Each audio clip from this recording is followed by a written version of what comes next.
And make sure everyone gets out. Okay. Wonderful. Well, good afternoon, everyone. I'm Colleen Bell. I am the director of the California Film Commission. I am thrilled to welcome you here today as we gather to celebrate a milestone for California's entertainment industry. A milestone brought forth by Governor Gavin Newsom, whose bold leadership and strategic vision for California continue to support our status as a global center for film and television production.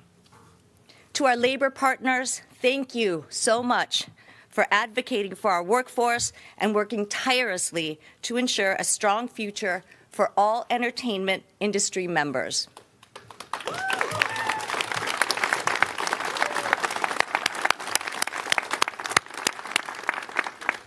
To our studio partners, we're grateful for the exceptional content you bring to life, for working with us to ensure California is a thriving hub for content creation. And to the California Film Commission Board, thank you for your steadfast dedication and strategic insight, which help drive our programs forward and support our industry's growth. Our training providers, your work is essential in preparing the next generation of Californians' talent, ensuring we have a skilled and diverse workforce. Our regional film officers, we thank you, our partners. Your local expertise and support are vital in connecting productions to communities across the state, extending our industry's impact far and wide. And to our legislative partners, we deeply appreciate your support for the Film and Television Tax Credit Program, which fuels California's industry growth and ensures a competitive edge for our state. Each one of you plays a critical role in supporting and strengthening California's film and television industry.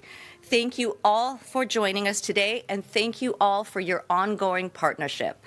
And now, it is my pleasure to invite to the podium Brigitta Romanoff.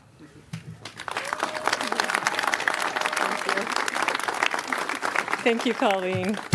Good afternoon. I'm very excited to be here today. My name is Brigitta Romanoff. I'm the Executive Director of the Costume Designers Guild, IATSE Local 892. I also serve on the board of the California IATSE Council, representing over 54,000 behind-the-camera workers in California. Film and television are a unique art form brought to life by hundreds of skilled craftspersons, telling stories that captivate audiences worldwide. For over a century, our members have not only built careers in California, but have also powered local economies with their film-related spending.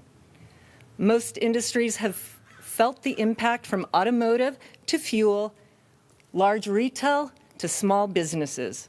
When California thrives, they thrive. Our members have been fundamental in building this industry, establishing California as a top-tier destination. For over 20 years, I've been immersed in the art of storytelling as an IATSE costume designer. Costumes take on a life of their own for the audience, keeping their existence alive long after the screen fades and the credit rolls. This was never just a job for me. It was a passion. Sadly, film and television workers who once flourished in this industry now face a dire situation. California struggles to compete for production work because so many of us live here.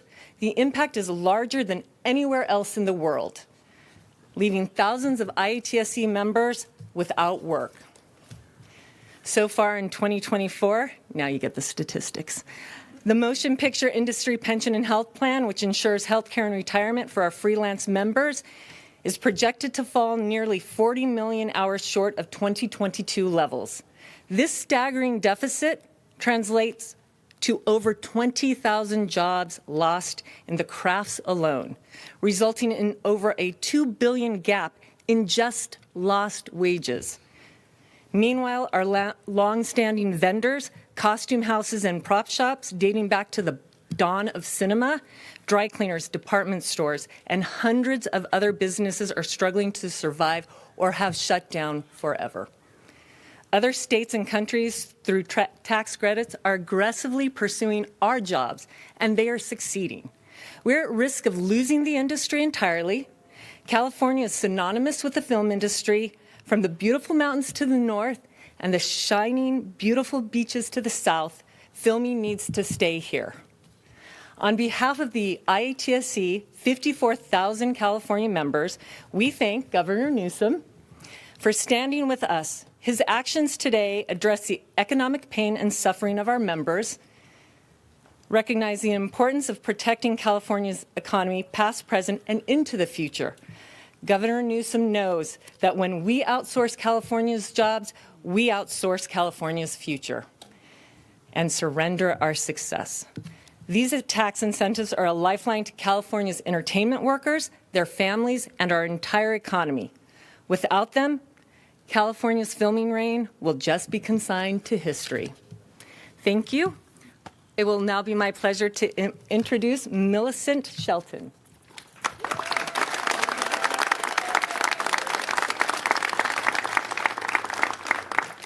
As Brigitte said, hello, my name is Millicent Shelton, and I am a member of the Directors Guild of America. I serve as 5th Vice President on our national board. We represent over 19,000 directors and their teams, which include assistant directors, associate directors, unit production managers, and stage managers. The majority of our members live in California.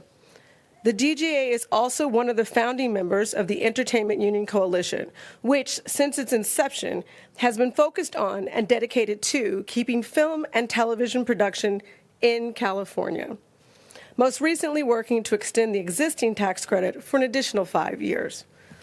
I have been a director for 34 years, starting in music videos, then transitioning to working on over 100 episodes of television. I moved to California in 1996 to work in television because, at that time, everyone knew that if you had the desire, the talent, and the skill to work in the entertainment industry, then California was the place to be.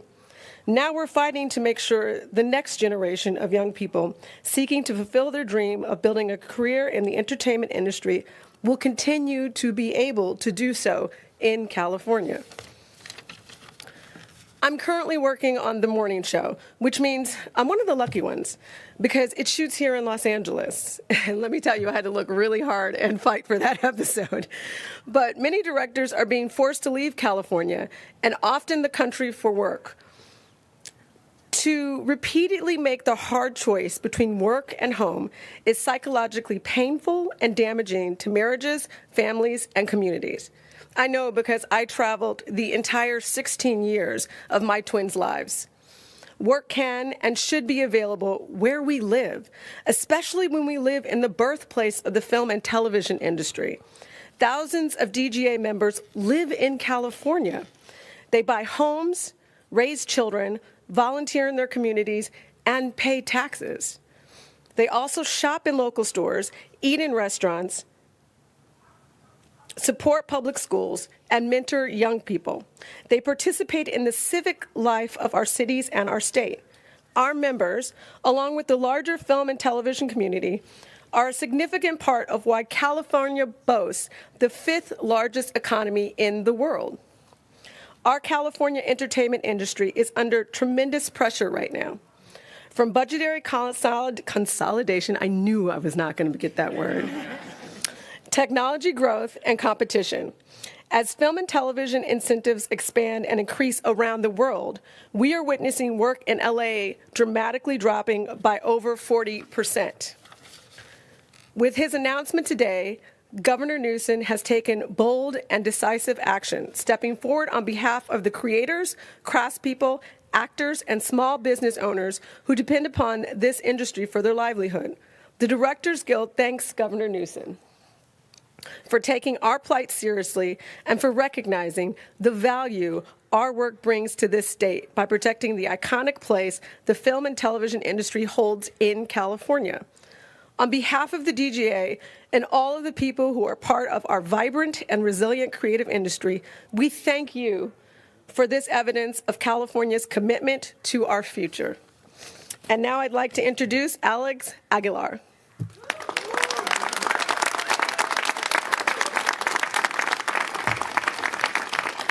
Good afternoon. My name is Alex Aguilar. I'm the business manager for LIUNA Local 724. I've been a member of the laborers for nearly 30 years. Those 30 years, I've spent them working in the entertainment industry. It's been great. It's been great up until lately. The past few years have been rough. And I know a lot of us know what we've been through. For me in particular, I get calls from members. Some of these members are not just members to me. They're family, they're friends, they're neighbors. And let me tell you what some of these calls sound like, or what they're like. They tell me I'm being evicted from my apartment. I'm losing my home. I'm losing my insurance. Those are the type of stories and calls that I get and have been receiving for the past few months. And frankly, it's been rough. It's been rough. It's been hard. This industry, our members, IATSE, Teamsters, laborers, IBW, plasters, we and our members are very dependent on this industry. They buy homes. They think of the middle class goal and that dream of buying a home and staying in California where we were all raised and where we live. And unfortunately, these past few months and years, we've seen members move, relocate to other states, Texas, Atlanta, New Mexico. This is not what California should be like. California is the heartbeat of the entertainment industry. Los Angeles, Hollywood is the heartbeat of the entertainment industry, and it needs to remain that way. And so today, I want to thank the governor for his efforts in pushing this through, because it couldn't come at a more crucial time. I can't get into it enough. I can talk about it for hours, but what I'm telling you is this is very important to the members, to the people of LA, to the people of California, to the families that look like me, that look like some of the folks. We all have members here today standing behind me, and this is what our membership looks like. These are the people that we need to keep working, the families that need to keep staying here in California. So that's my spiel for today. I thank you, everybody, for being here. Thank you, Governor. Thank you to the mayor. And thank you for your hard work. And let's get this done. And now I have the pleasure of introducing our mayor, Karen Bass.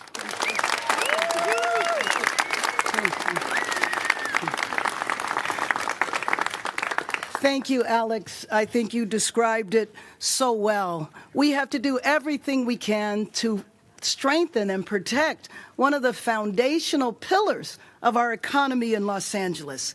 And as he mentioned, this industry touches so many people in our city in so many different ways. Tens of thousands of Angelenos working in the industry, actors, directors, writers, stagehands, and more. But it's also about all of the businesses that are often not talked about, the ancillary businesses that benefit from the entertainment industry. Whether you're talking about the flower shops, the restaurants, just thousands of businesses that participate either directly or indirectly. And one message we want to send from the mayor's office is we have your back. We watched the industry go through tough times through the pandemic.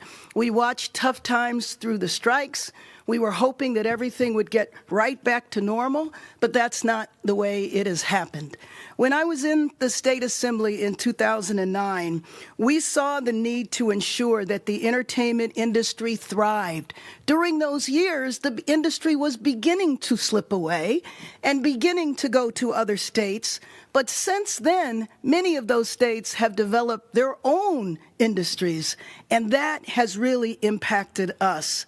I served with now Senator Portantino and now current Congressmember Paul Krikorian, and we got the first tax credits in the budget.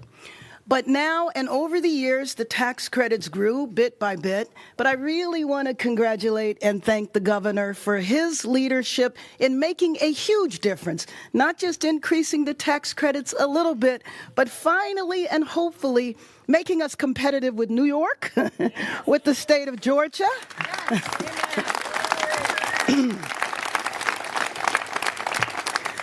Who, when we did our tax credits, they outshined us very quickly. But what you have done now will help us catch up. And I know that Assemblymember Zuber is going to be taking the lead on this issue as we move through the budget process. So supporting the industry is very, very important to me and my administration. And we established the Industry Entertainment Council to draw on the expertise of industry leaders to act on reversing the trend of us losing our industry and to keep production local. So supporting our workforce, streamlining studio projects, and strategizing on policy that keeps production and jobs in Los Angeles. We're creating new studio and soundstage concierge services, which cuts red tape and provides direct assistance with city departments. The program has helped 7 new studios and sound stages, and in addition, 8.1 million square feet of soundstage, media production, and associated creative office space are in the pipeline within the city. We all need to join forces and make sure that we keep our signature industry. And just like we're going to do in the World Series, we have to make sure that we stay ahead of New York.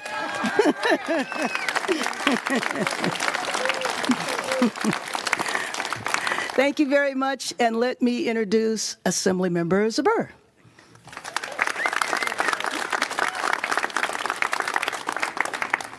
Thank you, Mayor Bass, for your incredible leadership over the decades on behalf of this industry, and I want to thank the bold leadership of our governor today.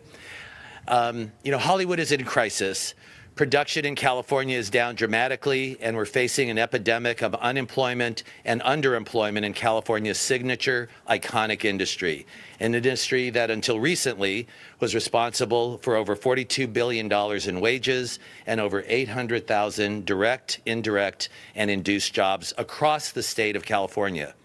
As the Assembly member representing Hollywood and the ground on which we're standing today, I can tell you firsthand that increasing the film tax credit is critical to keeping Hollywood in California.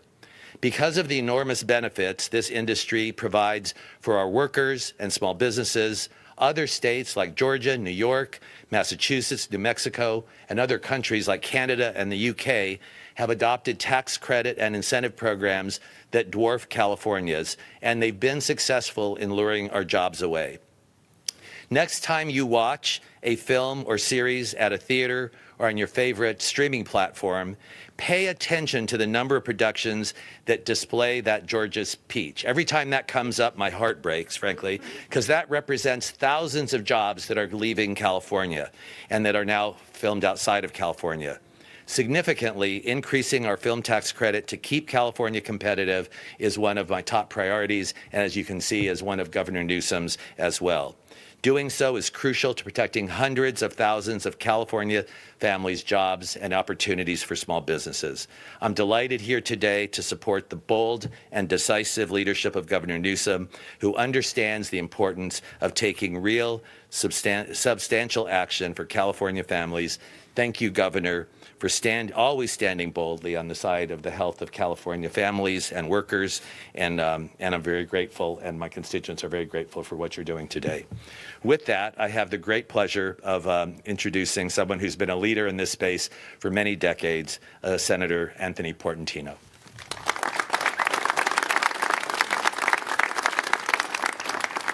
Thank you, Assemblymember Zuber. This is exciting, isn't it? This is exciting. I want to give a big shout out to Mayor Bass because the first tax credit happened under her leadership as Speaker, and that set the mark and set a priority. Obviously, I want to give a shout out to my colleague Ben Allen, who's here every time. Let's give it up for Ben Allen. And this is inside baseball. Every time there's an article in the LA Times that doesn't say we're doing enough, Ben texts it to me and says, we got to do more, we got to do more. And so he is a champion for this issue. We also have Assemblymember Sharon Quirk-Silva, who's here with us as well. So I want to give her a shout out. This tall guy over here, we got to give him big props too. That's you. Let's give it up for the governor who brought us all out. And all of the tradespeople and actors and talent behind us. Let's give a big round of applause because they're the driving force behind all of this. I'm Senator Anthony Portantino. I get to represent Glendale, Burbank, Pasadena, long, rich film towns, and it's just an honor to represent them. I'm also the father of a daughter who's worked in Georgia, who's worked in Germany, who's now working on a project shooting in Vancouver. I'd much rather have her home on a Sunday night in my house than traveling around the world making projects that should be shot here. She's probably happy she's not at my house, but that's a whole different issue. But that's the point. As Assemblymember Zuber said, so many of our constituents come up to us every single day and say the state needs to do more. The state, you know, we're starving in essence. Everybody thought post-pandemic, post-strike, we'd be back. Well, it's a struggle. And the mayor has taken the leadership and the governor has taken the leadership. And it's important to know that this isn't just new to Governor Newsom. When the program was overprescribed, we put $180 million in the budget to cover that shortfall. That didn't just happen without the support of the governor. When we needed a tax credit to build more sound stages, the governor stepped up and made that happen. When the program needed to be extended during tough budget times, the governor put a 5-year extension in the budget. Understand that there are people in California that don't get it, that don't believe this is a worthwhile investment. They don't understand this core industry. Governor Newsom does. And that's why it's exciting to be here today to see his continued leadership by proposing this ahead of the budget discussion, because the budget document is a priority document. It says, what does California prioritize with our resources? And investing in this industry, investing in these jobs. And I'm so glad we had a costume designer here to talk about those thrift shops, because many of them are Magnolia Boulevard in my district. And when I go thrift shopping with my daughter, the first thing they say is, we're not doing as well as we did 10 years ago. We're struggling because of the lack of production. So it does ripple down, like the mayor said, like we heard from Brigitte. It affects everyday people, not just the talent. And so that's why it's exciting for me to be here to share in this continued effort that started with the mayor, is continuing with the governor to help people have jobs and put food on their table. So it's my honor, my privilege, to introduce the person who brought us all here today, who is stepping up and prioritizing film and TV entertainment in California and all of those union jobs that it represents and all of those tangential businesses. Please give it up for Governor Gavin Newsom.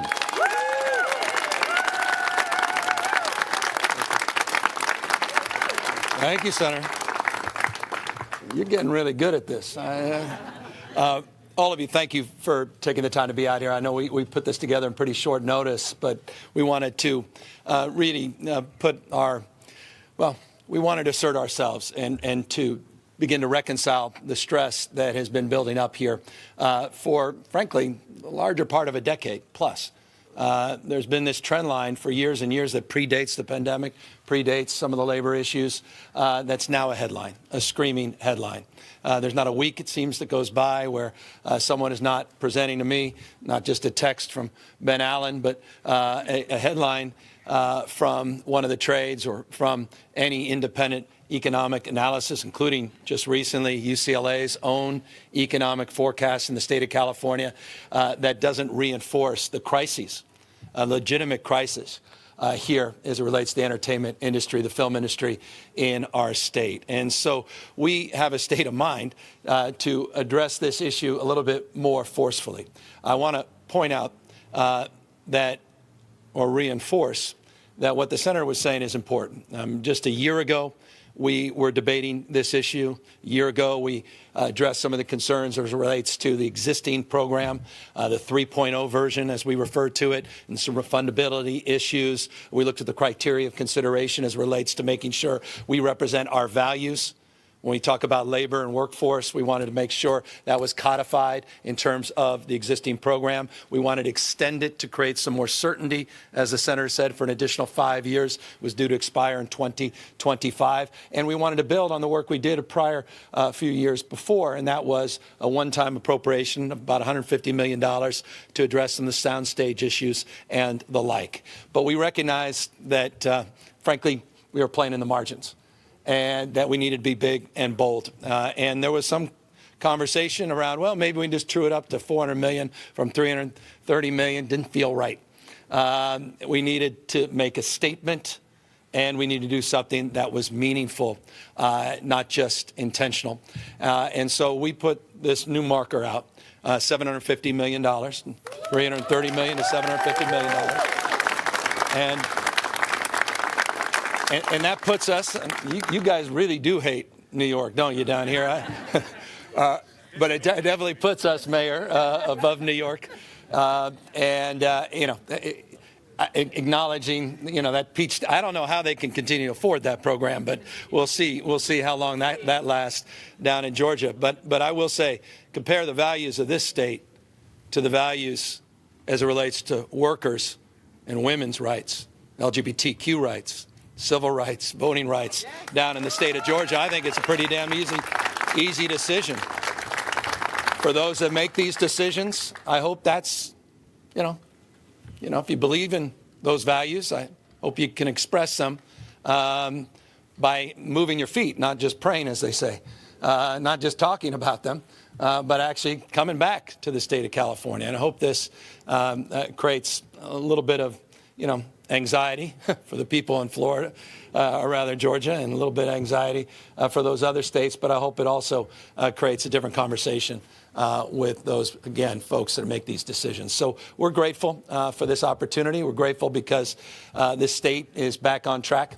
Record-breaking tourist numbers last year. Population in the state is growing. You saw first time in over a decade more Fortune 500 companies in the state of California than any other state in the nation. That's the first time since 2014. The state is back, more resilient than ever. And that includes, you may have seen some of the finance numbers.